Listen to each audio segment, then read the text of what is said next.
같이 일어나셔서 말씀을 교독하시겠습니다. 사람마다 두려워하는데 사도들로 말미암아 기사와 표적이 많이 나타나니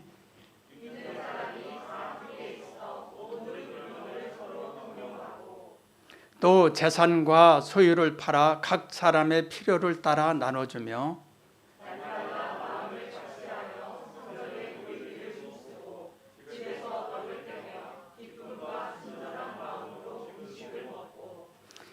하나님을 찬미하며 또 온 백성에게 친송을 받으니 주께서 구원받는 사람을 날마다 더하게 하시니라.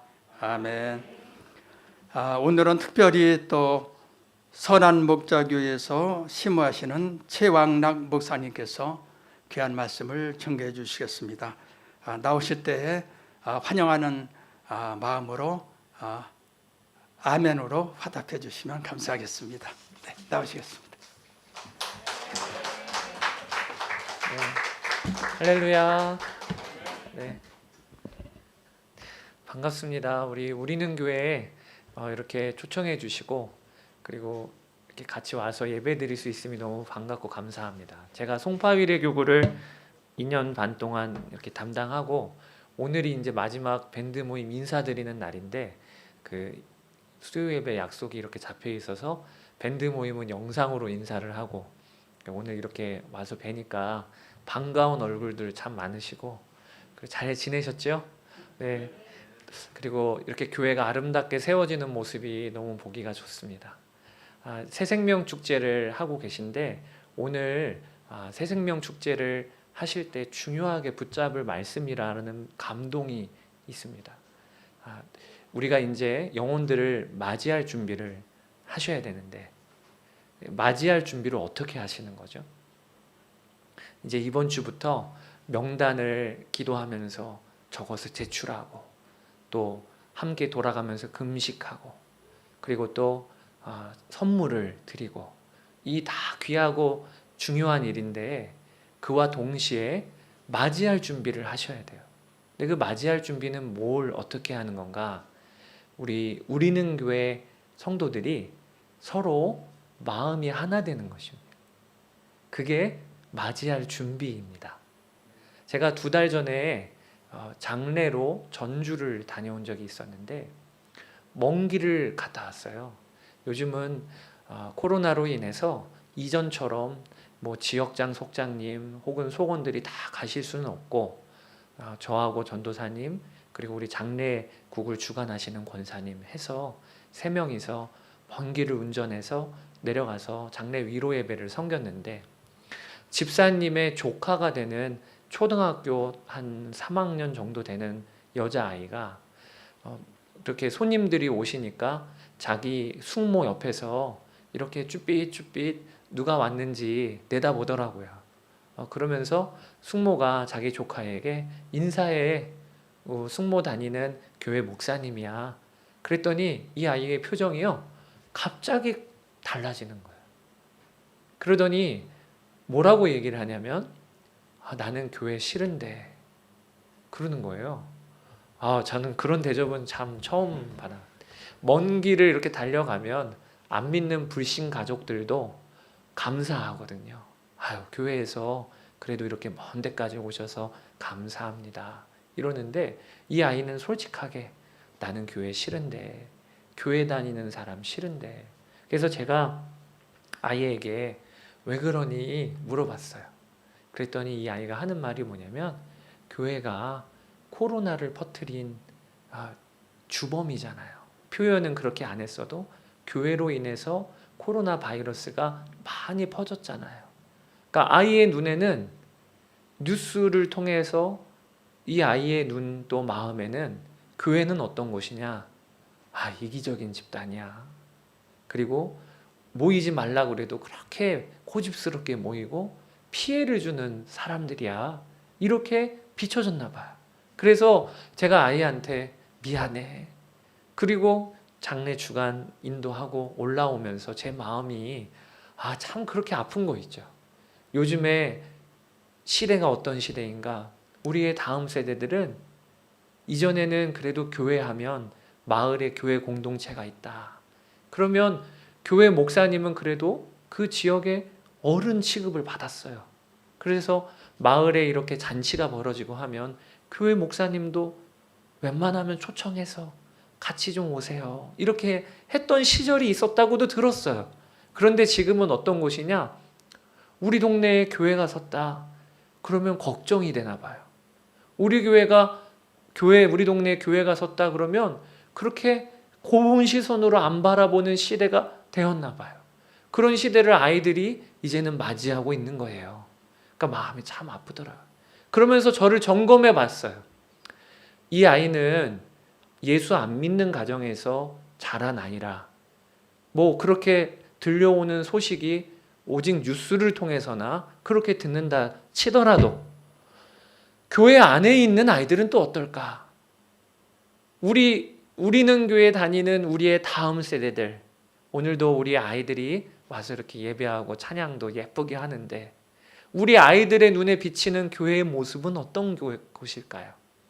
또 이제 새 가족들이 와서 초청을 받아서 와서 앉아 예배를 드릴 텐데 그들의 눈에 비치는 교회의 모습은 어떤 모습일까요? 저는 이제 40대 초반의 목사로 어렸을 때부터 목회자가 되는 게 저의 꿈이었습니다. 참 지금 돌아보면 하나님이 저를 지명하여 부르신 것 같아요. 그래서 저는 초등학교 때부터 장래 희망란에 한 번도 빠짐없이 늘 똑같았어요. 목사. 그리고 저는 지금까지 이렇게 왔는데 왜 제 마음에 나는 주의 종이 되겠다. 나는 교회를 섬기는 자가 되겠다. 이런 마음이 심겨졌을까? 지금 돌아보면요. 교회예요, 교회. 교회의 모습을 보면서 어렸을 때부터 교회란 저에게 어떤 곳이었냐? 가족이었어요. 제가 처음에 다녔던 교회가 딱 이런 규모의 모이면 가족이었어요. 이상하게 우리 어머니 아버지가 아님에도 마치 저의 어머니처럼 저를 대해 주셨어요. 그런 권사님이 계셨고 집사님이 계셨고 또 저희 아버지가 아님에도 길을 걷다 보면 저희 아버지처럼 저를 환대하시는 장로님이 계셨어요. 그러면서 저의 마음에 어렸을 때 제 마음에 교회는 어떤 곳이냐? 진짜 좋은 곳이야. 뭐라고 표현할 수는 없어도 교회는 진짜 나에게 참 유익한 곳이야. 이게 어렸을 때 저의 마음에 심겨진 것 같아요. 그러면서 제 마음에 하나님이 이런 교회를 세우는 일에 대한 비전을 주시고 꿈을 주셔서 제가 지금 목회자의 길을 걷고 있어요. 저는 축복하기는 우리는 교회에 우리 아이들 중에 목회자로, 선교사로 혹은 직장 선교사로 주의 종들이 무수히 많이 일어나게 되기를 축복합니다. 근데 그 방법은 뭐냐? 너 잠깐 앉아봐 하고 교리를 잘 가르치는 게 아니에요. 우리 아이들의 눈에 교회는 좋은 곳이야. 가족이야.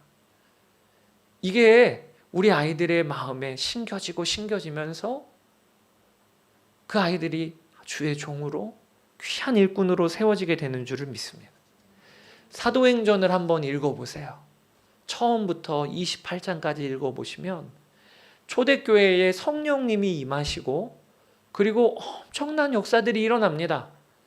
한 번 설교에 3,000명이 회심을 하고 5,000명이 회심을 하고 바울이 에베소 교회에서 어떤 사역을 할 때에는 사도 바울의 옷자락만 얹어도 병자가 고침을 받고 귀신이 떠나가고 이런 기적들이 일어나요. 또 멜리데 섬에 갔을 때 독사가 물어도 끄떡없는 그런 기적들도 일어나요.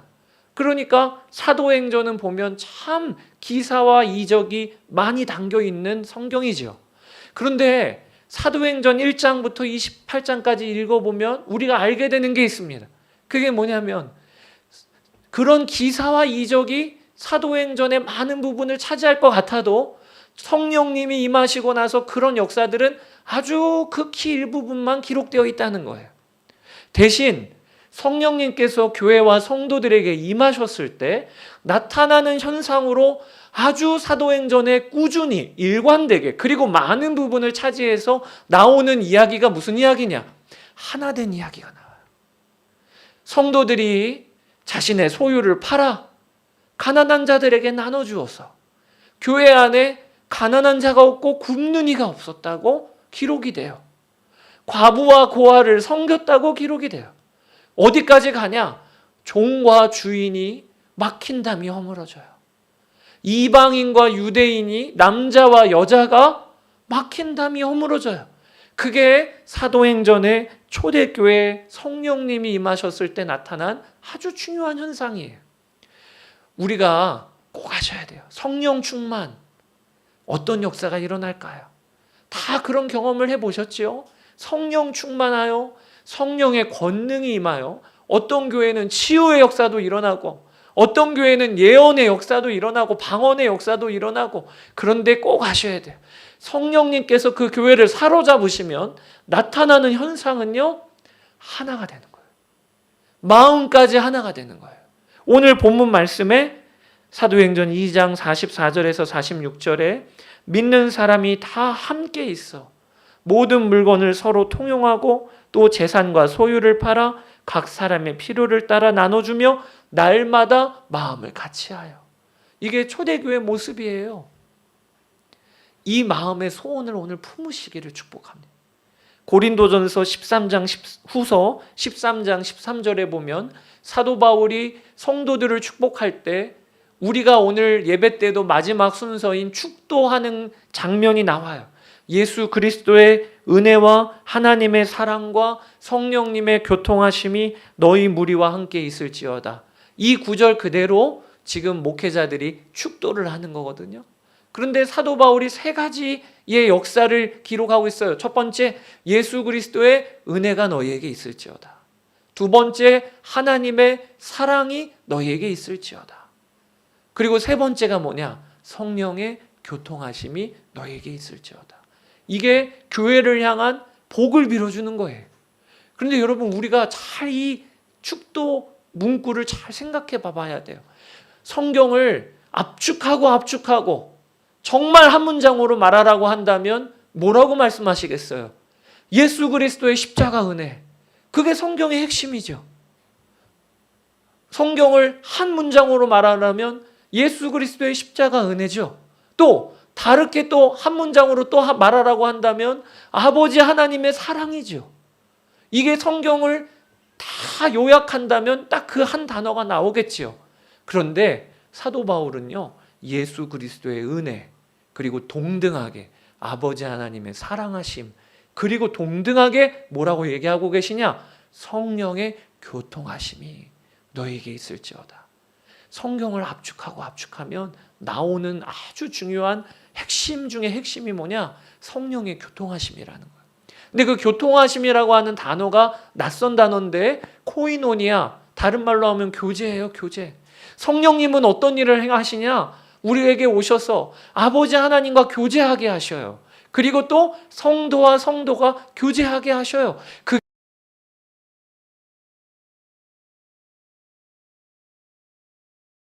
하나님의 사랑과 동등한 위치라는 거예요. 그러니까 우리의 신앙생활에 성도들이 교제하고 마음이 하나 되어지는 것은 그러면 좋고 아니면 아쉬운 게 아니고, 예수님을 믿는 삶에 일어나면 좋고 아니면은 좀 아쉬운 게 아니라, 반드시 우리가 예수 그리스도를 믿으면 교회는 반드시 어떤 역사가 일어나야 되는 거냐? 성령의 하나 되게 하셔서 성도가 마음을 하나 되어 교제하는 일이 교회라면 반드시 일어나야 되는 거예요. 교회가 모여서 제일 먼저 기도해야 될 게 뭐냐? 성령의 교통하심이에요. 이게 만약에 깨어진다면 그러면 교회 안에 재정적인 어려움, 비교가 안 될 정도의 지금 어려움을 겪고 있는 거예요. 내가 이 교회에 왔는데 어느 집사님과 권사님과 마음이 지금 틀어지고 있다. 그러면요, 그럴 수도 있지, 이게 아니고요, 이 교회가 지금 가장 절체절명의 위기에 있는 것과 같은 마음으로 하나님 이 일에 대하여는 금식기도 하셔야 될 정도로 성령의 가장 핵심 사역은 교제하게 하시고 하나 되게 하시는 거라는 거예요. 이렇게 우리가 여겨야 하는 것입니다. 강화도 북단에 홍이마을이라고 하는 교회가 있는데 그 홍이마을에 처음 세워진 교회 이름이 홍익교회입니다. 그런데 이 홍익교회는 어떻게 시작이 됐냐면 마을의 훈장으로 있던 박능일이라고 하는 이 훈장이 복음을 처음 받아들이고 자신의 서당을 교회로 이렇게 바꾼 거예요. 그래서 마을의 훈장 선생님이 복음을 받아들이니까 그 마을이 자연스레 복음화가 됐어요. 그리고 세워진 교회가 홍익교회입니다. 그런데 이 홍익교회가 특이한 게 하나가 있는데 교회의 기록을 이렇게 남겨둔 책자에 보면 그 홍익교회의 첫 번째 세례 교인들의 명단이 기록이 되는데 그 명단이 참 재밌어요. 어떻게 첫 번째 세례를 받았냐? 누가 명단에 제가 불러드릴게요. 박능일, 권신일, 권인일, 권문일, 김경일, 김부일, 종수일, 주광일, 장양일. 이게 세례 첫 번째 받은 교인들의 명단이에요. 특별하죠? 뭐가 특별하죠? 돌림자가 똑같아요. 다 뒤에 일자가 붙어 있어요. 그런데 성은 또 다르네요. 그러니까 같은 집안 사람은 아닌 거예요. 그런데 어떻게 이렇게 돌림자가 똑같지요? 그 이유가 복음을 그들이 처음 받아들였을 때 선교사님을 통하여 우리가 예수님을 믿는다는 게 뭔가 죽은 거예요. 세례를 받을 때 나의 옛사람은 죽었대요. 그리고 세례를 받을 때 성령 안에서 우리가 거듭났대요. 그리고 우리 안에 누가 오시냐면 예수님의 영이신 성령님이 우리 안에 오시고 우리가 하나님의 자녀가 되었다는 게 복음으로 받아들인 거예요. 그걸 말 그대로 아멘한 거예요. 그러면서 그들이 세례를 받을 때 결심을 합니다. 세례받는 교인들이 모여서 우리가 같은 아버지 밑에서 태어난 형제 자매가 돌림자를 쓰듯이 우리가 우리의 옛사람은 죽었다고 했고 다 한 하나님 아버지를 모시고 있는 말 그대로 형제 자매가 됐으니 돌림자를 써야 마땅하지 않겠냐. 그래서 그들이 돌림자를 하나 그리고 한날 그래서 일자를 쓴 거예요. 그리고 가운데는 뭘로 했냐? 성경의 핵심 중에 믿을 신, 사랑애, 권능능 이런 거를 제비뽑기 통에다가 넣어서 그래서 자기의 제비를 뽑아서 사랑애가 나오면 박애일 이런 식으로 해서 이름을 진 거예요. 그래서 나온 이름이 그 박능일, 권신일, 권인일 이렇게 나온 겁니다. 대단하죠. 말 그대로 믿은 거예요. 그리고 자기의 집안의 호적에다가 그 이름을 등재합니다. 그리고 나서는 그들이 저녁으로 둘씩 짝지어서 복음을 전하러 다녀요. 어떻게 다니냐? 우리 권신일은 아들 권해일과 함께 광화도의 북쪽 섬으로 가서 복음을 전하고 마을의 부자였던 종순일은 자신에게 돈을 꾸어간 사람들 빈문서 다 불러다가 보는 앞에서 불태우고 재산을 다 교회에 헌납하고 강화도에 있는 길상 땅으로 가서 복음을 전했습니다. 그런데 그들에게 별명이 하나 주어졌어요. 뭐라고 주어졌냐면 검정개. 그래서 저기 검정개들 온다. 그러면 뭐냐면 복음 전하러 오는 사람들을 그렇게 불렀다고 해요. 그 당시에.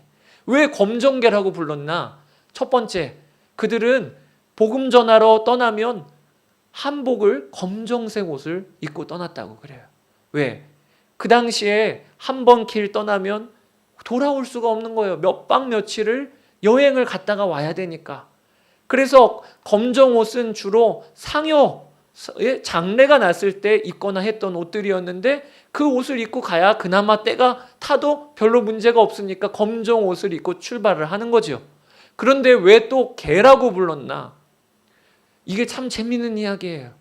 이제 복음 전하러 와서 자신들을 소개하는데 뭐라고 소개하냐? 권신일, 권해일. 그런데 두 권신일과 권해일이 어떤 사이냐? 부자지간이에요. 아니, 아버지와 아들이 와서 복음 전하러 와서 자신들을 소개하기를 제 아들입니다 했는데 세상에 돌림차가 갔네요. 그 당시에 사람들에게는 이해가 안 되는 일인 거예요. 어떻게 학렬이 다른데 아버지와 아들이 돌림자를 같이 써요. 그러니까 그 사람들이요, 이 이야기를 듣고는 뭐라고 얘기했냐, 이 족보도 없는 개 같은 사람들, 욕을 한 거죠. 욕을. 그래서 별명이 검정개인 거예요. 참, 박해도 어쩜 이렇게 사람들이 우습게 본 거죠. 그런데 참 신기한 게요, 그렇게 복음을 전하는 일에 박해했던 사람들이 그 사람들을 보면서 마음이 열리고 예수님을 영접하고 그리고 또 교회를 세워요. 그래서 어떤 일이 벌어졌냐면 강화읍교회가 세워지고 거기에 세례를 받을 때 강화읍교회 세례받은 명단이에요. 김봉일, 김각일, 박성일, 주광일. 또 망월교회가 세워지고 거기에 세례받은 명단 노건일, 김성일. 삼산교회가 세워지고 거기에 윤정일, 윤희일, 김순일. 이게 우리 초대교회 이야기예요. 한국에 복음이 들어왔을 때, 지금으로부터 120년 전 이야기, 이 땅에서 벌어진 이야기예요. 그러니까 교회가 왜 우리 한국에 이런 엄청난 부흥이 임했을까? 왜 이 한국 땅에 세계 유례를 찾아볼 수 없을 정도로 전 세계의 선교사를 파송하는 이 부흥이 임했을까? 여기에 힌트가 있는 거예요. 교회가 한국 땅에 처음 세워질 때 어떻게 복음을 받아들였는가? 우리는 한 성령 안에서 하나야. 하나야. 오늘 본문에 날마다 마음을 같이하여 성전에 모이기를 힘쓰고 집에서 떡을 떼며 기쁨과 순전한 마음으로 음식을 먹고 하나님을 찬미하며, 그리고 나서 뭐라고 나와 있냐? 또 온 백성에게 칭송을 받으니 주께서 구원받는 사람을 날마다 더하게 하시니라. 이렇게 나와 있어요. 그러니까 우리 한국 땅에도 큰 부흥이 임했을 때 왜 사람들이 교회로 그렇게 구원받는 사람들이 한 명, 두 명, 마을이 온통 전도가 되고 뒤집어지고 이런 일이 일어났냐? 성도들이 하나 되어 마음을 모으는 모습을 보면서 주께서 구원받는 사람을 날마다 더하게 하시니. 하나님께서는요, 우리는 교회를 보실 때 어떻게 보시냐? 이 교회의 성도들이 복음을 받았는데, 복음을 받고 제일 일어나는 현상 중에 하나가 마음이 하나 되어지는 거예요. 그러면 하나님은 보내실 수가 있어요. 이 교회에 새로운 영혼들을 보내실 수가 있어요. 그리고 이 교회를 보면서 세상 사람들은 알아요. 저기에 교회가 있구나. 간판을 아무리 화려하게 꾸미고 그리고 밤에 간판을 아무리 밝게 해도 지나가는 사람들이 그곳에 교회가 있는지 모릅니다. 이 주위에 있는 사람들에게 우리는 교회가 저기에 있구나를 언제 알 수 있냐면 예수님께서 말씀하셨어요. 너희가 서로 사랑하면 이로써 세상이 너희가 내 제자인 줄을 알리라. 이게 방법이에요. 그러니까 우리는 열심히 봉사도 하고 세상을 섬겨야 합니다. 복음을 전하고 바른 복음을 선포도 해야 합니다. 그러나 가장 또 중요한 것은 우리가 서로 사랑해야 돼요. 그러면서 복음이 증거되어지는 거예요. 여러분, 우리가 세상에 나가도요, 하나 되게 하는 역사가 많습니다. 동호회 활동해보세요. 그러면 진짜 사이 좋아요. 술 한 잔도 걸쳐본다고 해보세요. 그러면 세상 사람들은 그렇게도 얘기해요. 오히려 바깥에서 술 마시는 모임이 더 진솔한 모임이 돼요. 교회 오면 가리고 뭐 이런 얘기도 들어보셨죠? 세상의 영도 하나 되게 할 수 있어요. 그런데요, 세상의 영이 하나 되게 하는 것과 성령님께서 하나 되게 하시는 것은 차원이 달라요. 세상은요, 공통점을 찾으면서 하나가 돼요. 나하고 취미도 같네. 나하고 생각하는 것도 비슷하네. 그러면서 말이 통하네. 그러면서 마음도 통하네. 그러니까 원래는 다른 사람인데 공통점 찾기예요. 그런데 우리는요, 그렇지가 않아요. 우리는 존재적으로 이미 하나가 되었어요. 이 복음의 진리 위에서부터 시작하는 거예요. 오늘 본문 말씀에 46절에 뭐라고 나와 있냐면, 새 번역으로 하면 날마다 한 마음으로 성전에 열심히 모이고, 이렇게 나와 있어요. 오늘 본문에 뭐라고 표현하냐면 한 마음이 되었다고 나와 있어요. 근데 이 한 마음이 되었다고 하는 것은요, 이런 거 아닙니다. 자, 우리 집사님, 권사님 오늘 끝나고 차 한잔 하시죠. 영화도 같이 보시죠. 같이 음식도 먹으러 다니시죠. 이러면서 하나 되는 걸 말하는 게 아니에요. 이미 한 마음이라고 하는 것은 뭘 말하는 거냐면, 에스겔서 11장 19절에 하나님께서 이미 예언해 주셨어요. 뭐라고 나와 있냐면, 내가 그들에게 한 마음을 주고 그 속에 새 영을 주며, 이 말이 무슨 얘기냐면 성령님을 말씀하는 거예요. 성도들이 어떻게 하나가 되느냐? 우리 장로님도 마음에 성령님을 모시고 있는 자요. 우리 성도님 한 분도 마음에 성령님을 모시고 있는 자요. 성령님을 같이 모시고 있으니까 하나가 되는 거예요. 다른 조건이 필요 없어요. 나하고 성향이 다르고 나하고 성격이 달라도 오직 하나. 나도 성령님을 모시고 있는데 저 집사님도 성령님을 모시고 있네. 여기에 주목하는 거예요. 그러면 충분해요. 하나 될 수 있어요. 나하고 성향이 다르고 배운 게 다르고 관심이 달라도 그게 문제가 되지 않아요. 우리 성도들은 오직 한 조건이면 돼요. 그게 뭐냐? 내 마음에 성령님 계시고 저분 안에도 성령님이 계셔. 그러면 하나 되게 하시는 건 누구세요? 주의 영이 우리를 하나 되게 하세요. 이 믿음을 가지세요.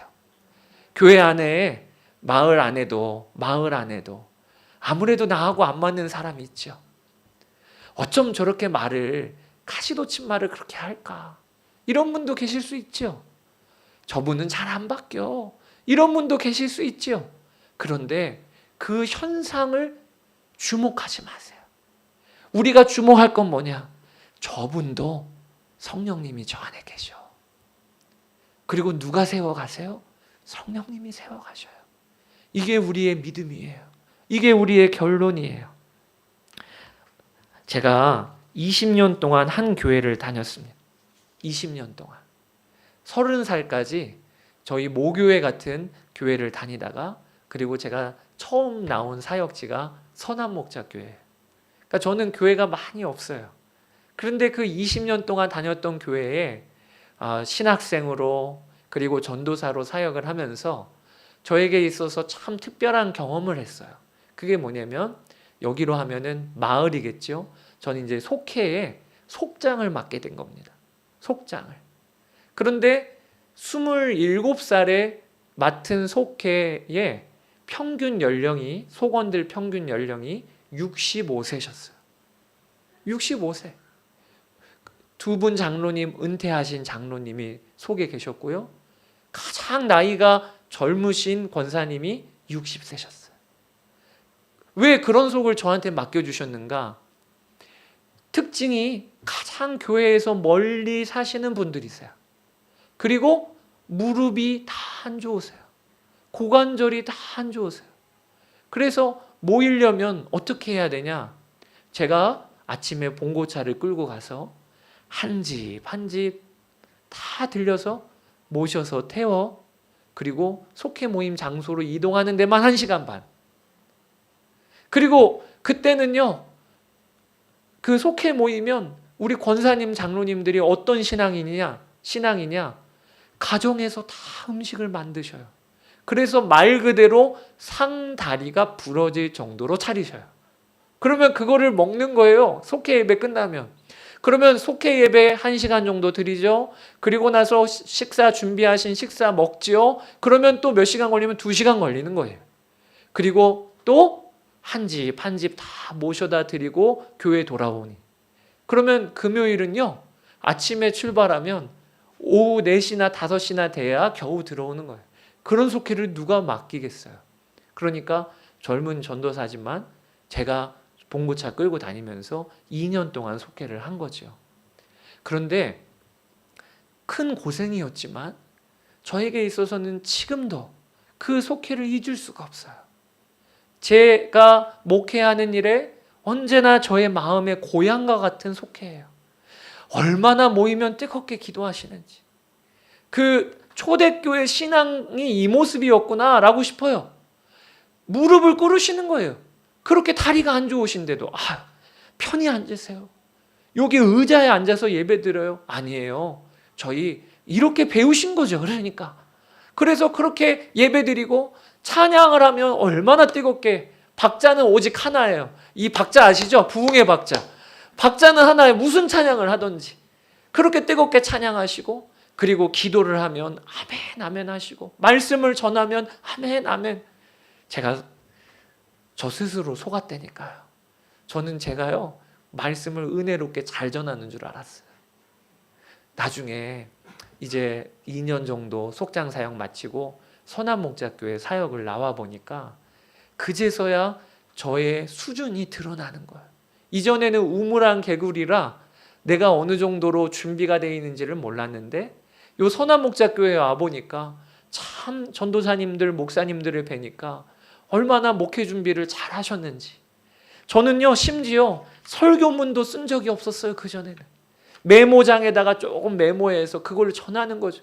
그러니까 막상 선한목자교회 와보니까요, 세상에 설교할 준비, 예배 인도하는 준비, 속회 인도하는 준비 하나도 안 돼 있네요. 그제서야 알았어요. 제가 지난 2년 동안 제가 잘 말씀을 전하고 예배 인도를 잘해서 우리 장로님, 권사님들이 은혜 받는 줄을 알았다니까요.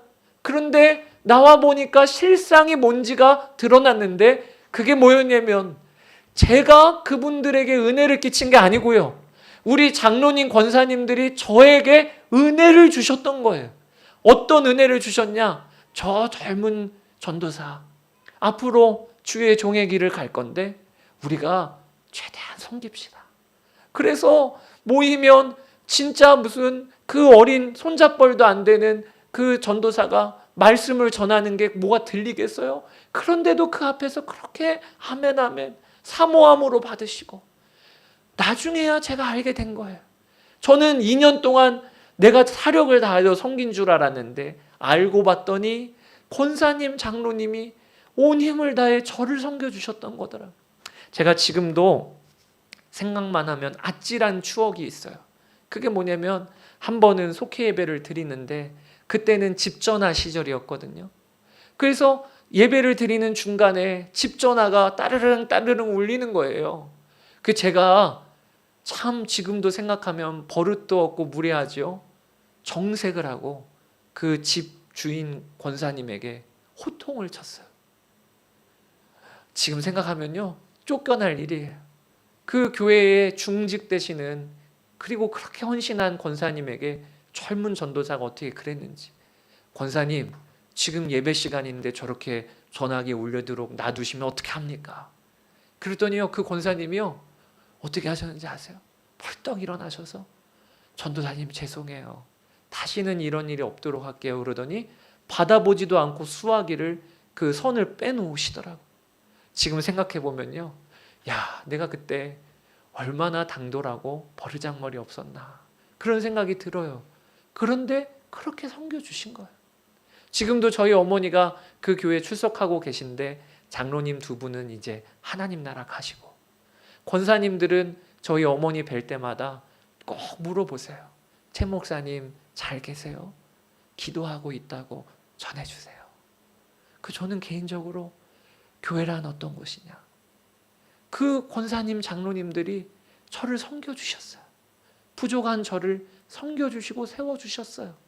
이 은혜를 아니까 제가 앞으로 목회를 하는 목회의 분명한 방향은 뭐냐, 연약한 사람이 있으면 그러면 하나님이 나에게 저 사람 섬기라고 보내주셨나, 가시와 같은 사람이 있으면 그러면 하나님이 나에게 저 사람 품으라고 보내셨나 보다. 이게 교회인 거예요. 한 번은 젊은이 교회를 섬길 때 청년 중에 세 가족이 있는데, 청년들은 얼마나 요즘 청년들이 당돌하나요? 저에게 예배 끝났는데 곧바로 저한테 오더니 뭐라고 하냐면, 목사님 너무 지루해요. 설교가 하나도 안 들어와요. 무슨 말 하는지도 모르겠어요. 아우, 재미없어요. 참, 어떻게 그런 얘기를 와서 그렇게 표정 하나 안 변하고 그렇게 비수를 꽂는지. 저도 알거든요. 어떨 때는 죽 쓴 거 알아요. 굳이 얘기 안 해도 되는데 와서 재미없어요. 뭐라고 하는지 하나도 안 들려요. 제가 상처를 받았어요. 그래서 그 다음 날, 그 다음 주 설교를 준비해야 되는데 내내 머리에 그 생각이 떠오르는 거예요. 재미없대. 무슨 얘기 하는지 하나도 안 들린대. 그런데요, 처음에는 그래서 뭘 한 글자를 썼다가도 지우고 한 글자 썼다가도 지우고. 근데 참 신기하죠. 이전에 생각하지 못했던 말씀을 전하는 일에 어떤 하나님이 주신 감각 같은 게 생기는 거예요. 그게 뭐냐? 이전에는요, 그저 쓴 거예요. 내 마음대로. 하나님 감동 주시면 그냥 쓴 거예요. 그런데 이제부터는 필터가 하나가 더 추가됐어요. 어떻게 추가됐냐? 감동 주셨는데 이렇게 쓰면 그 아이가 들릴까? 이렇게 쓰면 이 아이가 알아들을까? 그러면 이 아이가 이 말씀을 이해할까? 그러면서 다시 썼다가 지우고 다시 썼다가 지우고. 세상에, 그러면서요, 제 설교가 많이 바뀌었어요. 어떻게 바뀌었냐? 이제는요, 우리 아이들이 졸고 있으면 그 아이 어떻게 깨울 수 있을까? 저 아이가 어떻게 은혜 받을 수 있을까? 그렇게 생각을 하니까요, 설교하는 설교가 많이 바뀌더라고요. 나중에 얘기를 해줘요, 그 아이가. 목사님 설교 기억나는 게 있다고. 뭐 기억나냐? 하나님은 참 좋은 분이라고 하는 거 하나 기억이 난다. 제가 감사했어요. 그러니까요, 우리가 봐셔야 돼요. 교회에 나에게 가시와 같은 역할을 하는, 또 마음에 짐이 되고 부담스러운 분 계십니까? 그분이 선물이에요. 선물. 그분께 이번 주에 선물 준비해서 집사님께 가서, 집사님 감사해요. 이게 웬일이에요? 그러면 이유는 묻지 마세요. 그냥 감사해요. 그렇게 선물을 주세요. 왜냐하면 그분 때문에 하나님이 나를 다루시는 거거든요. 나를 아름답고 넓은 그릇으로 하나님이 만드시는 거거든요. 그런 눈으로 바라보면요, 교회는 진짜 황홀한 곳이에요. 이번에 새가족 맞이할 준비하세요. 근데 그것은 어떻게 하시는 거냐? 우리가 서로 사랑하는 거예요. 우리는 공통점이 있어요. 한 아버지, 한 영, 한 성령님을 우리는 모시고 있어요. 그러면 충분해요. 충분해요. 그런 교회로, 그리고 그런 성도님들로 세워지시게 되기를 주의 이름으로 축복합니다. 이 시간에 우리 두 가지 기도 제목 가지고 기도한 후에, 그리고 제가 축도하는 시간 갖도록 하겠습니다. 혹시 반주가 가능하시면, 반주 음악이 가능하신가요? 그러면 이 시간에 우리 기도하기를 원하는데요. 첫 번째는 저희가 교회, 우리는 교회, 이 교회에서 다른 게 아니라 한 마음 한 몸 되라는 주님의 명령에 순종하게 하여 주십시오. 저희가 주의 뜻 알고 싶다, 주님의 뜻 알면 순종하지요, 주의 뜻 알면 제가 그 길 걷지요, 이렇게 이야기하시는 분 많지요. 근데 잘 모르겠어요, 이렇게 생각하시는 분 많지요. 근데 여러분 아셔야 돼요. 이미 하나님이 드러내신 너무나도 정확한 주의 뜻이 있어요. 그 일에 순종을 안 하면서 세상에 주의 뜻 알고 싶다고 이렇게 말하는 건 너무 안타까운 일이에요. 주님의 뜻은 너무 분명히 드러났어요. 그게 뭐냐? 하나 되라, 사랑해라, 한 마음을 품어라. 이 일에 먼저 순종해 보세요. 그러면 하나님께서요, 다른 것도 풀어주십니다. 오늘 우리 그런 결단을 하는 시간 되기를 원합니다. 한 몸 되라는 주의 명령에 하나님, 제가 순종하겠습니다. 성령 하나님 같이 모시고 있으면 충분하다 여기고, 하나님 제가 품겠습니다. 우리 이렇게 기도하겠습니다. 거룩하신